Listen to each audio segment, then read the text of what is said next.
मायावती क्या कुछ कह रही हैं, एक बार सुनते हैं।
बीएसपी, सपा व आरएलडी के बने इस गठबंधन की पहली चुनावी संयुक्त महारैली में इकट्ठा हुए इन पार्टियों के सभी छोटे बड़े पदाधिकारियों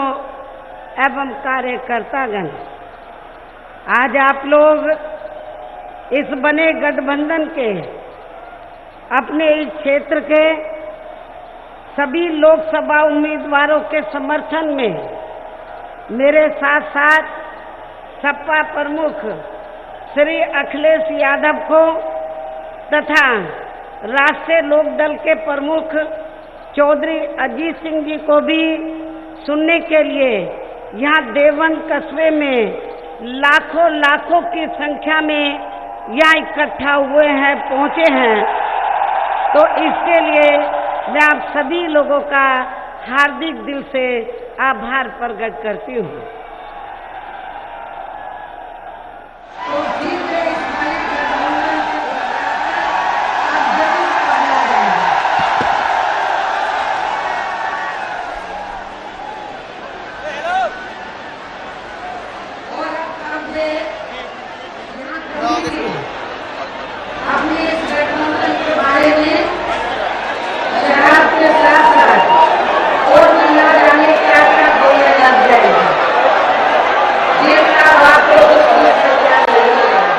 जैसे ही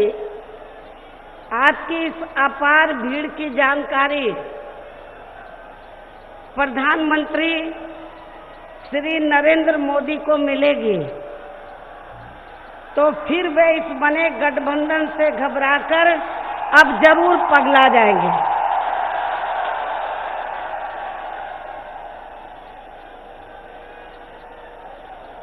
और अब वे यहाँ कभी भी अपने इस गठबंधन के बारे में शराब के साथ साथ और भी ना जाने क्या क्या बोलने लग जाएंगे, जिनका अब आपको कुछ भी संज्ञान नहीं लेना है। लेकिन अब इनके इस घबराहट से आपको ये जरूर मानकर चलना चाहिए कि इस बार चुनाव में या खासकर उत्तर प्रदेश से भारतीय जनता पार्टी जा रही है और गठबंधन आ रहा है,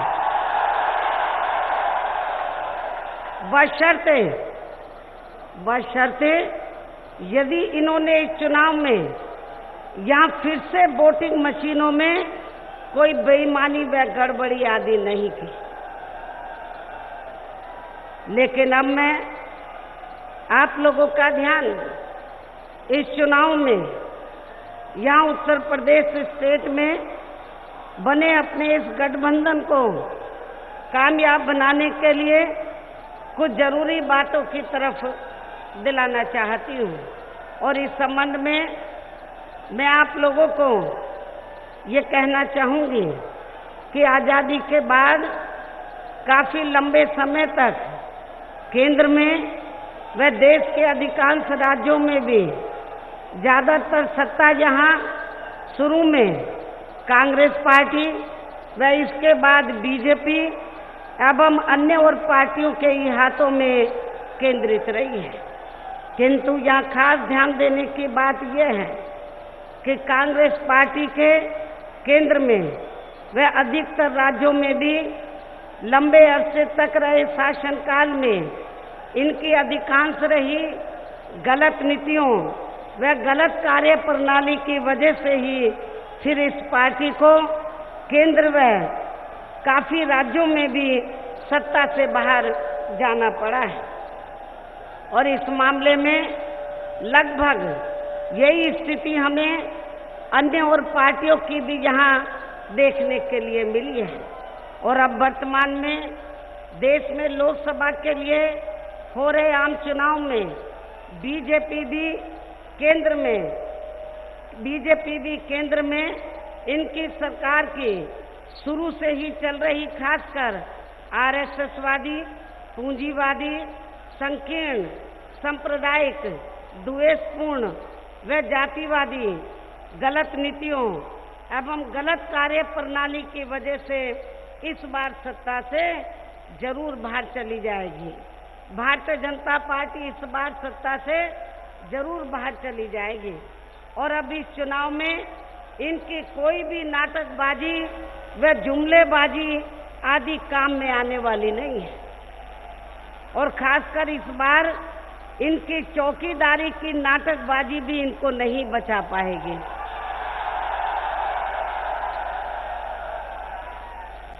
जिसे अब ये लोग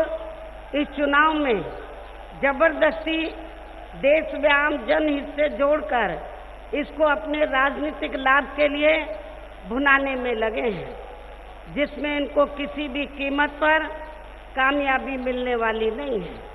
चाहे इस चुनाव में इनके सभी छोटे बड़े चौकीदार भी मिलकर अपनी कितनी भी ताकत क्यों ना लगा लें।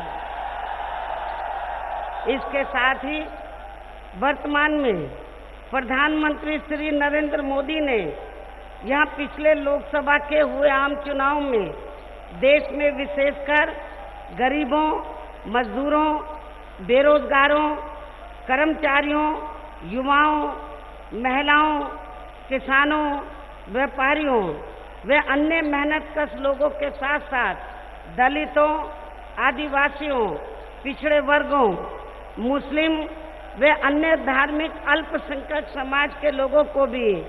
जो इन्हें अच्छे दिन दिखाने के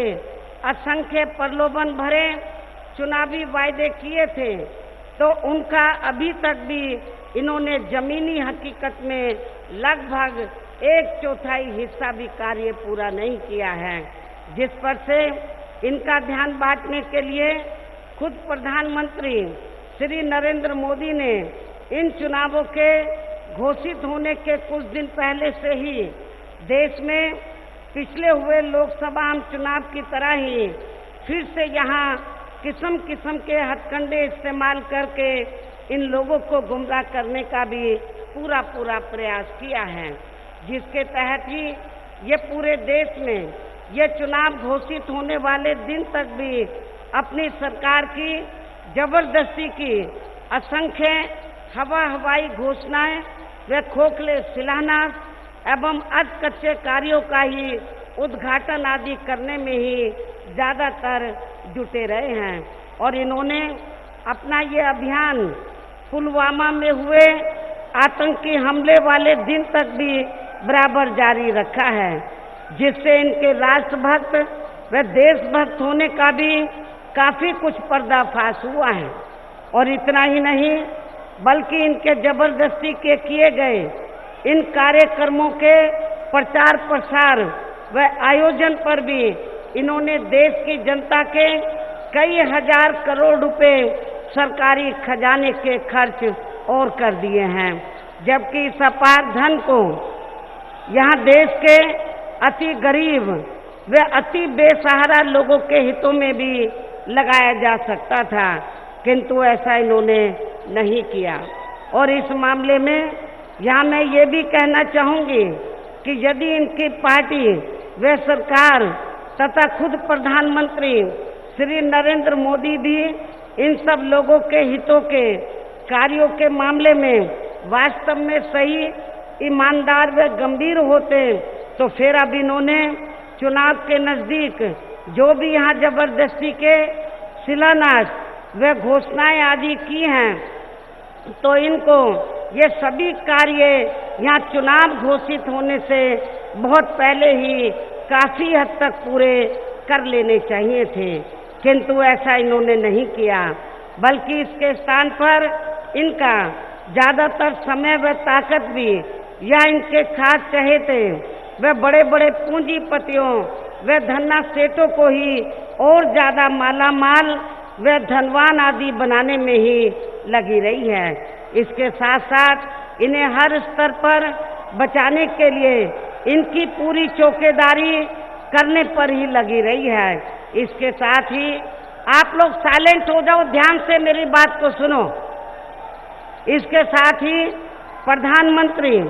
श्री नरेंद्र मोदी की सरकार ने ये चुनाव घोषित होने से पहले देश की आम जनता को व विभिन्न क्षेत्रों में लगे लोगों को भी लुभाने के लिए अपनी सरकार के आखिरी व अंतरिम बजट में जो भी इन्हें सौगातें दी हैं, तो ये ज्यादातर इनकी केवल अपने राजनीतिक लाभ के लिए दी गई नामचार की खोखली चुनावी सौगातें हैं, इसके सिवाय कुछ भी नहीं है। जबकि यहाँ देश के किसान तो इस सरकार में शुरू से ही अपनी विभिन्न समस्याओं को लेकर काफी ज्यादा दुखी रहे हैं और अभी भी हैं, और खासकर उत्तर प्रदेश में तो यहाँ बीजेपी की सरकार ने अपने छोड़े गए आवारा जानवरों व पशुओं के जरिए इनको और भी ज्यादा बर्बाद करके रख दिया है। इसके साथ ही यहाँ गन्ना किसानों का बकाया पड़ा व इनकी पूरी कर्ज माफी का मामला तथा इन्हें मिलने वाली सभी सरकारी सुविधाएं भी ज्यादातर अब इनकी सरकारी फाइलों में या फिर इनकी खोखली बयानबाजी में ही सिमट कर रह गई हैं। जबकि आप लोगों को ये मालूम है कि जब उत्तर प्रदेश में मेरे नेतृत्व में यहाँ सरकार चल रही थी, तो मैं पश्चिमी यूपी के किसान भाइयों को ये कहना चाहती हूँ कि मेरी सरकार ने पूरे उत्तर प्रदेश में, आपके पश्चिमी यूपी में ही नहीं बल्कि पूरे उत्तर प्रदेश में किसानों का और खासकर गन्ना किसानों का जो बकाया पड़ा था, तो उसको हमने पूरा अदा कराया। और इतना ही नहीं, जिन प्राइवेट मिल मालिकों ने किसानों का बकाया नहीं दिया, तो मेरी सरकार ने बिना कोई देरी किए हुए उन्हें जेल की सलाखों के अंदर भेज दिया था। ये भी आप लोगों को मालूम है।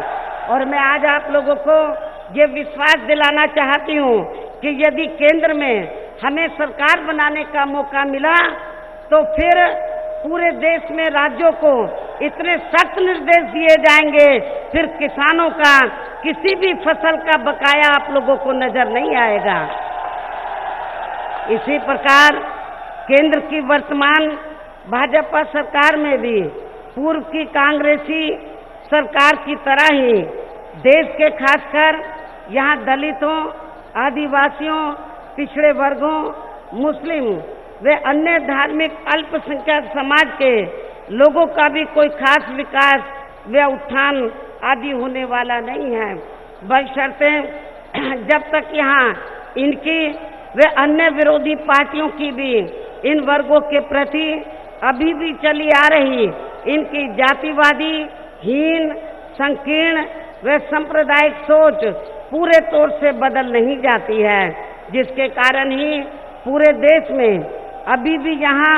दलितों, आदिवासियों व अन्य पिछड़े वर्गों का सरकारी नौकरियों में आरक्षण का कोटा अधूरा पड़ा है। इनका पदोन्नति में आरक्षण तो अभी भी यहाँ प्रभावहीन ही बना हुआ है। इसके साथ ही केंद्र व राज्यों में भी पहले कांग्रेस की सरकार में और अब बीजेपी की सरकार में भी इन सभी वर्गों को प्राइवेट सेक्टर में आरक्षण दिए जाने की व्यवस्था किए बिना ही इनकी सरकार के भी ज्यादातर सरकारी कार्य प्राइवेट सेक्टर के जरिए ही इनके बड़े बड़े धन्ना सेठों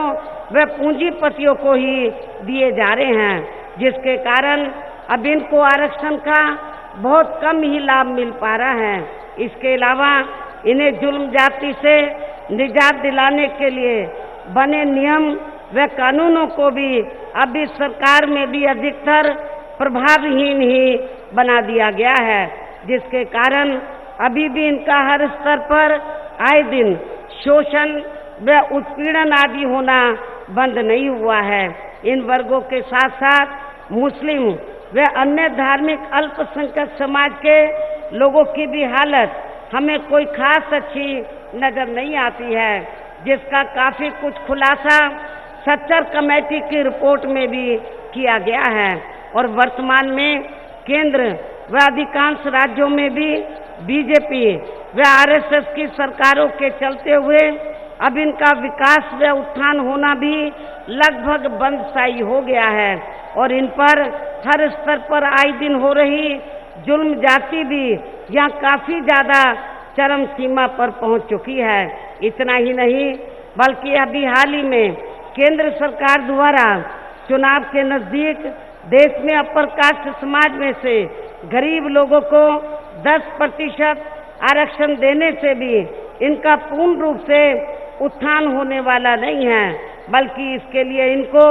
अन्य और क्षेत्रों में भी जरूरी ठोस कदम उठाने होंगे। इसके साथ ही इनकी केंद्र की सरकार ने पूरे देश में खासकर नोटबंदी व जीएसटी को जिस प्रकार से बिना पूरी तैयारी के ही इसे बहुत जल्दबाजी में लागू किया है, तो उससे अब यहाँ पूरे देश में गरीबी एवं बेरोजगारी और भी ज्यादा बढ़ी है और साथ ही इससे छोटे एवं मध्यम वर्गीय व्यापारी वर्ग अभी भी यहाँ काफी ज्यादा दुखी हैं। देश की अर्थव्यवस्था पर भी इसका लगातार काफी बुरा प्रभाव पड़ा है। भ्रष्टाचार भी हर स्तर पर इस सरकार में काफी ज्यादा बढ़ा है, जिससे यहाँ रक्षा सौदे तक भी अछूते नहीं रहे हैं। और खासकर कांग्रेसी सरकार में बोफोर्स का मामला और अब वर्तमान बीजेपी की सरकार में राफेल का मामला भी इस बात का खास सबूत है। इसके अलावा केंद्र की वर्तमान भाजपा सरकार में भी अपने देश की सीमाएं अभी भी पूरे तौर से सुरक्षित नहीं हैं, जिसकी वजह से ही यहाँ आए दिन आतंकी हमले होते रहते हैं, जिसमें अभी तक भी यहाँ काफी ज्यादा जानी माली नुकसान भी हो चुका है। और इतना ही नहीं बल्कि इन्होंने केंद्र में पूर्व में रही कांग्रेसी सरकार की तरह ही अपने राजनीतिक स्वार्थ के लिए अपनी सरकार की खासकर सीबीआई, ईडी व आईटी आदि का भी अपनी विपक्षी पार्टियों के खासकर प्रभावशाली लोगों को जबरन फर्जी व गलत मामलों में फंसा के उन्हें कमजोर करने के लिए ही इनका काफी ज्यादा दुरुपयोग भी किया है, जो अभी भी लगातार जारी है। और अब मेरा यही कहना है कि आजादी के बाद से लेकर अब तक केंद्र में कांग्रेस, बीजेपी व अन्य और पार्टियों की जो भी यहाँ सरकारें रही हैं, तो वे देश व आम जनहित के मामलों में ज्यादातर विफली साबित हुई हैं, जिन्हें देश की जनता एक बार नहीं बल्कि कई बार आजमा भी चुकी है। और अब आपको इन्हें और ज्यादा आजमाने की जरूरत नहीं है। और अब आप लोगों को इस चुनाव में इन सभी विरोधी पार्टियों को यहाँ केंद्र की सत्ता में किसी भी कीमत पर आने नहीं देना है, जिनको आप लोग काफी आजमा भी चुके हैं। हालांकि सत्ता प्राप्त करने के लिए यहाँ सभी विरोधी पार्टियां किस्म किस्म के साम दाम दंड भेद आदि हथकंडे इस्तेमाल करने की भी पूरी कोशिश करेगी, जिनसे आप लोगों को इस चुनाव में भी हर मामले में व हर स्तर पर काफी ज्यादा सावधान रहना है। और इस मामले में वैसे आप लोगों को ये मालूम है, चुनाव के दौरान यहाँ विरोधी पार्टियां अपने अपने पक्ष में हवा बनाने के लिए खासकर मीडिया व ओपिनियन पोल एवं सर्वे आदि का भी जो बड़े पैमाने पर इस्तेमाल करती हैं, तो उनसे भी आप लोगों को बिल्कुल भी गुमराह नहीं होना है। इसके अलावा आप लोगों को विरोधी पार्टियों के विभिन्न रूपों में जारी किए गए उनके हवाई व प्रलोभन भरे चुनावी घोषणा पत्रों के भी बहकावे में कतई नहीं आना है, जिन्हें ये पार्टियां चुनाव खत्म होने के बाद ज्यादातर दरकिनारी कर देती है और अब जिन पर से देश की जनता का अधिकांश विश्वास ही उठता चला जा रहा है, जिसकी खास वजह से ही हमारी पार्टी यहाँ दूसरी पार्टियों की तरह किसी भी चुनाव में अपना कोई भी चुनावी घोषणा पत्र आदि जारी नहीं करती है। और वैसे भी हमारी पार्टी कहने में बहुत कम और कार्य करके दिखाने में ही ज्यादा विश्वास रखती है। और इस संदर्भ में मैं खासकर बीजेपी व कांग्रेस पार्टी के बारे में भी ये कहना चाहूंगी कि बीजेपी ने देश में पिछले लोकसभा के हुए आम चुनाव में अपने जारी किए गए चुनावी घोषणा पत्र में या केंद्र में अपनी सरकार बनने पर देश की जनता को जो अच्छे दिन दिखाने के असंख्य प्रलोभन भरे चुनावी वायदे किए थे, तो इनके अब ये अधिकांश चुनावी वायदे केंद्र में पूर्व की रही कांग्रेसी सरकार की तरह ही यहाँ खोखले ही साबित हुए हैं। और इस मामले में इनका विशेषकर देश के हर गरीब को 15 से 20 लाख रुपए के हिसाब से देने का ये वायदा भी अब यहाँ पूरी तरह से गरीबों के लिए एक मजाक सा ही बनकर रह गया है। इसके साथ ही इस पार्टी का सबका साथ व सबका विकास की कही गई ये बात भी अब केवल यहाँ एक जुमलेबाजी ही बनकर रह गई है। और इतना ही नहीं बल्कि चुनाव में अब इसी प्रकार के प्रलोभन भरे चुनावी वायदे कांग्रेस पार्टी भी कर रही है, जिनकी सरकार को इस मामले में पूर्व में यह देश की जनता काफी वर्षों तक आजमा चुकी है, जिसके कारण ही अब ये कांग्रेस पार्टी केंद्र के साथ साथ काफी राज्यों की भी सत्ता से बाहर हो चुकी है। और अब फिर से इस चुनाव में खासकर इस पार्टी के यानी कि कांग्रेस पार्टी के मुखिया ने देश के अति गरीब लोगों के वोटों को लुभाने के लिए इनको हर महीने 6,000 रुपए के हिसाब से देने की जो ये बात कही है, तो इससे भी इनकी गरीबी को दूर करने का कोई स्थायी हल निकलने वाला नहीं है। और वैसे भी केंद्र व राज्यों में हर 5 वर्ष में यहाँ ज्यादातर सत्ता परिवर्तन ही होते रहते हैं, जिसे खास ध्यान में रखकर हमारा इस संदर्भ में ये कहना है कि यदि केंद्र में हमें सरकार बनाने का मौका मिलता है, तो तब फिर हमारी सरकार यहाँ देश में अति गरीब परिवारों को हर महीने 6,000 रुपए देने की बजाय बल्कि इसके स्थान पर उन्हें सरकारी व गैर सरकारी क्षेत्रों में स्थायी रोजगार देने की ही पूरी व्यवस्था करेगी। और वैसे भी बीएसपी की सोच व नीति के मुताबिक ये जटिल समस्या यहाँ हर हाथ को काम देने से ही केवल दूर हो सकती है। इसलिए बीजेपी की तरह कांग्रेस पार्टी के भी इस प्रलोभन भरे वायदे के बहकावे में या अति गरीब लोगों को कतई भी नहीं आना है, जबकि इस मामले में सभी ये जानते हैं कि इसी प्रकार की पूर्व में या कांग्रेस पार्टी द्वारा गरीबी हटाओ के नाम पर बनाए गए 20 सूत्रीय कार्यक्रम की नाटकबाजी इनकी दादी इंदिरा जी ने भी की थी। लेकिन इस संदर्भ में खास ध्यान देने की बात ये भी है कि यहाँ कांग्रेस, बीजेपी व अन्य विरोधी पार्टियों को भी केवल चुनाव के समय में ही या फिर सत्ता से बाहर रहकर ही इनको देश के खासकर अति गरीबों को 15 से 20 लाख रुपए देने की व अब हर महीने 6,000 रुपए देने की तथा इनके लिए अनेक और कार्य करने की ही याद क्यों आती है, ये भी सोचने की बात है। अर्थात इन पार्टियों को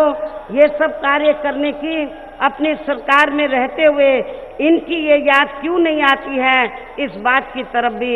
आप लोगों को जरूर गंभीरता से सोचना होगा। इसी प्रकार कांग्रेस, बीजेपी व अन्य विरोधी पार्टियों के भी नेताओं को विशेषकर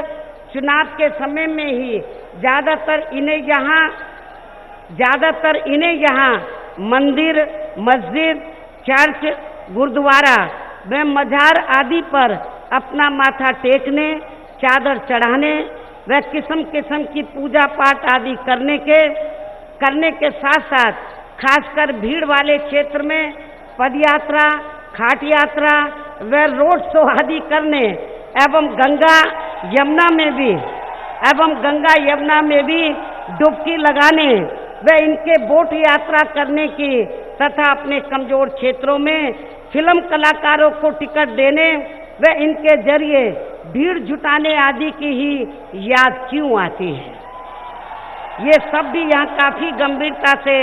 सोचने की बात है। हालांकि इन सब मामलों में अब देश की जनता भी धीरे धीरे ये समझने लगी है कि ये सब केवल इनकी आड़ में इनके वोटों को लुभाने व अपनी खुद की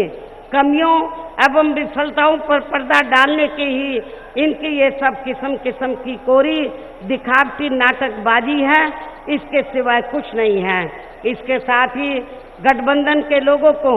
यहाँ मैं ये भी सावधान करना चाहूंगी, पूर्व की तरह इस चुनाव में भी यहाँ विरोधी पार्टियों द्वारा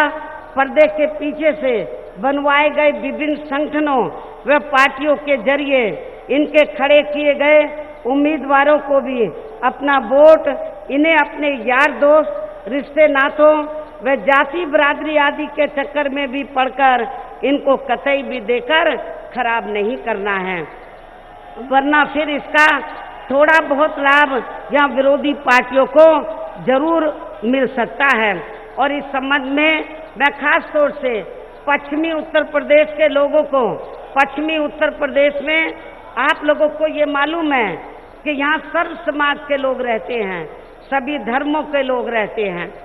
लेकिन यहाँ पर पश्चिमी यूपी में और खासकर आपके सहारनपुर मंडल में, मेरठ मंडल में, मुरादाबाद मंडल में, बरेली मंडल में, ये कुछ ऐसे मंडल हैं जिन मंडलों में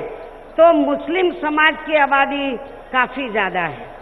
मुस्लिम समाज की आबादी काफी ज्यादा है। मेरा खासकर इस चुनाव में मुस्लिम समाज के लोगों को ये कहना है, आप लोगों को मैं ये सावधान करना चाहती हूँ और आप लोगों को भी मालूम है कि पूरे उत्तर प्रदेश में कांग्रेस पार्टी इस लायक नहीं है कि वो भारतीय जनता पार्टी को टक्कर दे सके। गठबंधन ही इस लायक है कि वो भारतीय जनता पार्टी को टक्कर दे सकता है। इसलिए मैं खास तौर से मुस्लिम समाज के लोगों को ये कहना सावधान करना चाहती हूँ, इस बात का एहसास कांग्रेस को भी है, लेकिन कांग्रेस पार्टी ने मुझे ये जानने के लिए मिला है, कांग्रेस पार्टी ये मानकर चल रही है हम जीते या ना जीते लेकिन गठबंधन नहीं जीतना चाहिए। तो इसलिए कांग्रेस पार्टी ने, जो मुझे रिपोर्ट मिल रही है, ज्यादातर कांग्रेस पार्टी ने तो जगह जगह ऐसी जाति और ऐसे धर्मों के लोगों को खड़ा किया है जिससे भारतीय जनता पार्टी को फायदा पहुंच जाए। तो इसलिए मैं मुस्लिम समाज के लोगों को ये कहना चाहती हूँ, मैं ज्यादा दूर की बात आप लोगों के सामने नहीं रख रही हूँ, मैं सहारनपुर लोकसभा की सीट की बात आपके सामने रख रही हूँ। आप लोगों को मालूम है सहारनपुर लोकसभा की सीट के मुसलमानों को ये मालूम है कि हमारे कैंडिडेट का, हमारा ये जो मुस्लिम समाज का कैंडिडेट है तो इसका टिकट हमने बहुत पहले फाइनल कर दिया था, लेकिन कांग्रेस पार्टी का टिकट फाइनल नहीं था। तो इन कांग्रेस को भी मालूम है कि सहारनपुर में कांग्रेस को कोई और दूसरा वोट मिलने वाला नहीं है, लेकिन मुस्लिम समाज के लोगों को मैं ये बताना चाहती हूँ, आप लोगों को अपना वोट बांटना नहीं है, बल्कि आप लोगों को एक तरफा अपना वोट बीएसपी के लोगों को, बीएसपी के यानी कि समाजवादी पार्टी और आरएलडी के उम्मीदवारों को ही देकर तो आप लोगों को इन्हें कामयाब बनाना है। और आप लोगों को ये भी मालूम है कि हर लोकसभा की सीट पर काफी बड़ी तादाद में बीएसपी का बेस वोट है। और अब तो समाजवादी पार्टी के लोग भी मैदान में उतर पड़े हैं, हमारे जाट भाई भी मैदान पे उतर पड़े हैं, सर्व समाज के लोग मैदान में उतर पड़े हैं। तो मुझे ऐसा लगता है, मैं खास तौर से मुस्लिम समाज के लोगों को ये कहना चाहती हूँ कि आप लोगों को भावनाओं में बहकर, रिश्ते नातों यार दोस्तों के चक्कर में आकर अपने वोट को बांटना नहीं है। यदि आपको इस चुनाव में बीजेपी को हार का मुंह उत्तर प्रदेश से दिलाना है तो आप लोगों को अपने वोट को बांटना नहीं है, बल्कि एक तरफ अपना वोट गठबंधन के उम्मीदवारों को देना है। ये मेरी खासकर मुस्लिम समाज के लोगों से ये अपील है। इस प्रकार यहाँ गठबंधन के लोगों को ये सभी सावधानियां बरतकर पहले इस लोकसभा आम चुनाव में बीजेपी को केंद्र की सत्ता में आने से रोकना है और फिर इसके बाद आगे चलकर इस पार्टी को उत्तर प्रदेश की सत्ता में भी आने से जरूर रोकना है। उत्तर प्रदेश से भी तो मोदी के साथ साथ योगी को भी भगाना होगा आपको,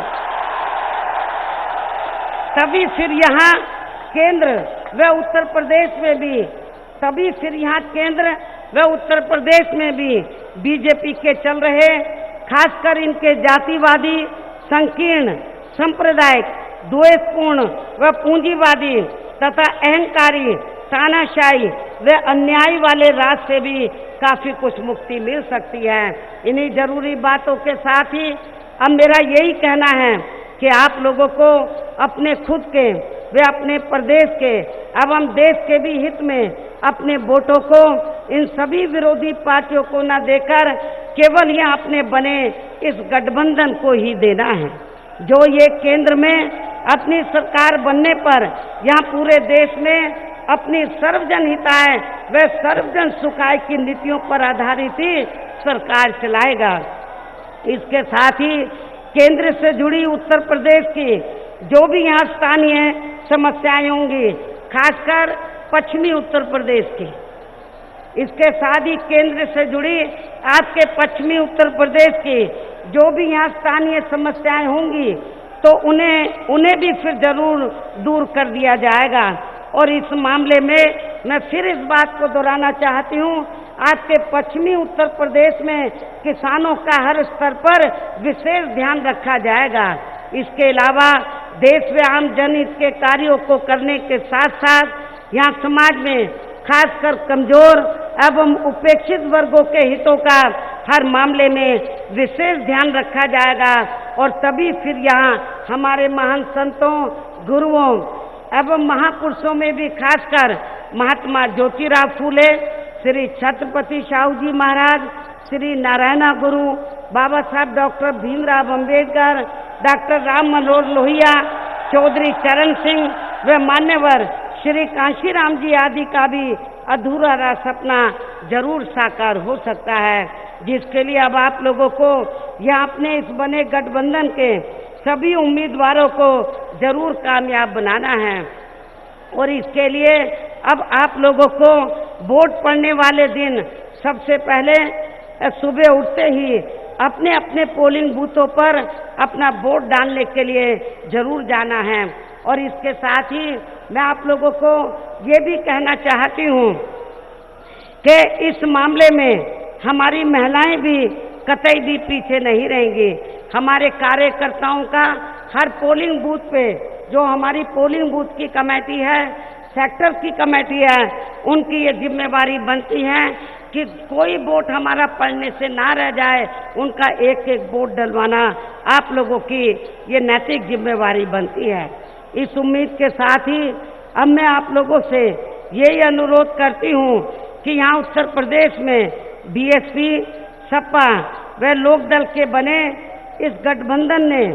यहाँ आपके इस क्षेत्र में जिन लोगों को भी अपना लोकसभा का प्रत्याशी बनाया है तो उन्हें आप लोगों को जरूर कामयाब बनाना है। और इसके लिए यहाँ आपके सहारनपुर लोकसभा की सीट से इस गठबंधन के बीएसपी के उम्मीदवार श्री हाजी फजलुर रहमान को बिजनौर लोकसभा की सीट से, श्री मलूक नागर को कैराना लोकसभा की सीट से, वर्तमान में महिला सांसद तबस्सुम हसन को मुजफ्फरनगर लोकसभा की सीट से, चौधरी अजीत सिंह जी को व बागपत लोकसभा की सीट से इनके सुपुत्र श्री जयंत चौधरी को भी, हालांकि इनका प्रोग्राम बागपत का कल मेरठ में है, लेकिन ये इधर आए हैं, आपके रिश्ते नाते भी बागपत में होंगे, तो उनसे भी अपील करके इनको जरूर जिताना। अब यहाँ आप लोगों को रात दिन मेहनत करके भारी वोटों के अंतर से इन सबको जरूर जिताकर भेजना है, जिसके लिए अब आप लोगों को वोट पड़ने वाले दिन बीएसपी के लोकसभा के उम्मीदवारों को हाथी चुनाव चिन्ह के सामने वाले बटन को दबा के, और सपा के लोकसभा के उम्मीदवारों को साइकिल चुनाव चिन्ह के सामने वाले बटन को दबा के, और आरएलडी के भी लोकसभा के सभी उम्मीदवारों को हैंडपंप चुनाव चिन्ह के सामने वाले बटन को दबा के ही देना है। इस खास अपील के साथ ही अब मैं अपनी बात यही समाप्त करते हुए आप लोगों से रजा लेती हूँ, लेकिन अब मेरे बोलने के तुरंत बाद ही सपा अध्यक्ष श्री अखिलेश यादव इस चुनाव को लेकर अपनी जरूरी बातें आप लोगों के सामने रखेंगे, और फिर इनके बाद लोकदल के अध्यक्ष, लोकदल के राष्ट्रीय अध्यक्ष व मुजफ्फरनगर लोकसभा की सीट के भी उम्मीदवार चौधरी अजीत सिंह भी अपनी बात रखेंगे। और अब मैं अपनी बात यही समाप्त करती हूँ, और मैं श्री अखिलेश यादव को कहती हूँ वे तुरंत आकर अपनी बात आप लोगों के सामने रखें। अब मैं आप लोगों से यही रजा लेती हूँ। जय भीम, जय लोहिया व जय भारत।